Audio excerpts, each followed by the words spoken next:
Hello friends, स्वागत है आपका मेरे इस YouTube चैनल में जिसका नाम है हिरेन सर। आज हम जर्नल चैप्टर में डिस्कस करने वाले हैं एडजस्टमेंट एंट्रीज।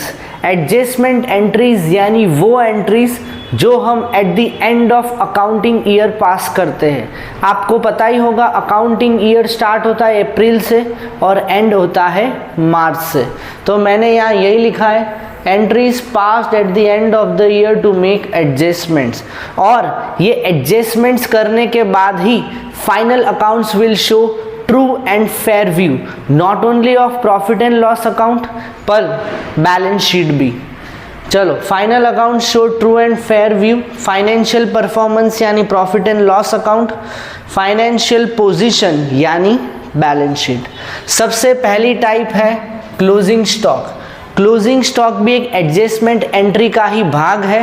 क्लोजिंग स्टॉक का मतलब है ऐसा स्टॉक जो eight the end of the year it remains unsold. तो स्टॉक ऑफ अनसोल्ड गुड्स, इसी को क्लोजिंग स्टॉक कहते हैं। इसकी वैल्यूएशन यानी क्लोजिंग स्टॉक के सामने कितने रुपीस लिखे, तो कॉस्ट यानी कि जितने में हमने बाई किया, और एनआरवी यानी net realisable value, sale value में से सारे एक्सपेंसेस लेस करो that makes the sale possible, उसको कहते हैं एनआरवी। इन दोनों में से जो भी लेस होगा that is the value of closing stock. ये जो क्लोजिंग स्टॉक की वैल्यू है ये हमेशा ट्रायल बैलेंस के बाद दी जाती है एआई यानी एडिशनल इंफॉर्मेशन में। तो चलो अभी देखते इसकी जर्नल एंट्री क्या होगी एडजस्टमेंट एंट्री की। एडजस्टमेंट एंट्री की जर्नल एंट्री होगी closing stock account debit to trading.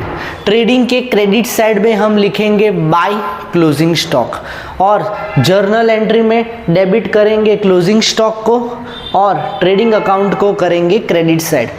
अगर आपको नहीं पता ट्रेडिंग अकाउंट होता क्या है तो हम फाइनल अकाउंट्स में सीखने वाले हैं 3 टाइप्स ऑफ अकाउंट्स, जिसमें trading, profit and loss, balance sheet. वैसे बैलेंस शीट को एक स्टेटमेंट कहा जाता है, वो अकाउंट का पार्ट नहीं है। नेक्स्ट आते हैं आउटस्टैंडिंग एक्सपेंसेस। आउटस्टैंडिंग एक्सपेंसेस यानी ऐसे एक्सपेंसेस जो इंकर तो हो चुके पर अभी तक जिसका पेमेंट हमने नहीं किया है। Expenses not being paid till the year end. Sir example ये रहा, wages for the month of March 24 are paid in April 24, यानी लेबरर्स ने हमें सर्विस तो दे दिए पर उसका पेमेंट हम नेक्स्ट मंथ करने वाले हैं। तो ये एक ऐसा एक्सपेंसेस है जो इंकर तो हो चुका है पर अभी तक हमने पेमेंट नहीं किया, इसीलिए इसका नाम है आउटस्टैंडिंग एक्सपेंसेस। कितना है अमाउंट यहाँ पे 15,000। तो चलो देखते हैं इसकी journal entry. Wages account debit to outstanding wages account. Wages account को डेबिट इसीलिए किया है because that is an expense. Nominal account को याद करो, डेबिट ऑल एक्सपेंसेस। वेजिस जो है वो बिजनेस के लिए क्या है, एक्सपेंस है। और आउटस्टैंडिंग वेजिस को हमने क्रेडिट क्यों किया है, because that is to be paid in future, ये एक लायबिलिटी है। नेक्स्ट, प्रीपेड या अनएक्सपायर्ड एक्सपेंसेस। इसका मतलब है कि हमने पेमेंट तो कर दिया है पर हमको सर्विस लेना बाकी है, यानी मैं कह सकता हूँ आउटस्टैंडिंग एक्सपेंस का एंटोनिम एकदम ऑपोजिट। तो expenses paid in advance, expenses of the next year are paid in current year. Next year के खर्चे हमने इस साल ही पे कर दिए। सर कोई रियल लाइफ एग्जाम्पल? बिल्कुल है, पर हम देख लेते एक entry. Prepaid expense account debit, क्योंकि प्रीपेड एक्सपेंस हमारे लिए होता है एसेट, एसेट को हमेशा करना पड़ता है डेबिट। टू एक्सपेंस अकाउंट, वैसे तो एक्सपेंस हमेशा डेबिट होता है क्योंकि अगर उसको बढ़ाना है तो, अगर एक्सपेंस को कम करना है तो हम एक्सपेंस को करेंगे क्रेडिट। चलो एक रियल लाइफ एग्जांपल देखते हैं। मान लो कि एक इंश्योरेंस प्रीमियम की पॉलिसी हमने खरीदी 1 अगस्त को। याद रखना अकाउंटिंग ईयर अप्रैल टू मार्च। 12,000 की है, यानी 1 मंथ का 1,000। तो अगस्त टू जुलाई, अगस्त से लेके जुलाई तक ये इंश्योरेंस पॉलिसी रहेगी हमारे पास for a period of 1 year. पर फाइनल अकाउंट्स तो मार्च में हमें दिखाना पड़ता है, एडजस्टमेंट्स करने पड़ते हैं। तो इंश्योरेंस प्रीमियम कितना दिखाए, 12,000? बिल्कुल नहीं, वो तो रॉन्ग हो जाएगा। हमें मार्च तक का ही एक्सपेंस दिखाना पड़ेगा, यानी अप्रैल मई जून जुलाई 4 मंथ्स है, that is the prepaid expense है। तो हम एक्सपेंस में सिर्फ 8,000 ही दिखाएंगे, 4,000 प्रीपेड एक्सपेंस के तौर पे दिखाएंगे। इसीलिए मैंने ये पहले 1,000 यानी 1 मंथ का एक्सपेंस, तो 4 मंथ्स का 4,000 ये है प्रीपेड। तो अगर 12,000 में से 4,000 प्रीपेड है तो 8,000 क्या होगा, करंट ईयर का एक्सपेंस जो हम प्रॉफिट एंड लॉस अकाउंट में दिखाएंगे। तो प्रीपेड इंश्योरेंस को कर दो डेबिट, क्योंकि वो एसेट है, क्योंकि ये एक ऐसा एक्सपेंस है जो पेमेंट तो कर दिया पर उसकी सर्विस हम नेक्स्ट ईयर अवेल करेंगे। तो 4,000 से डेबिट कर दो।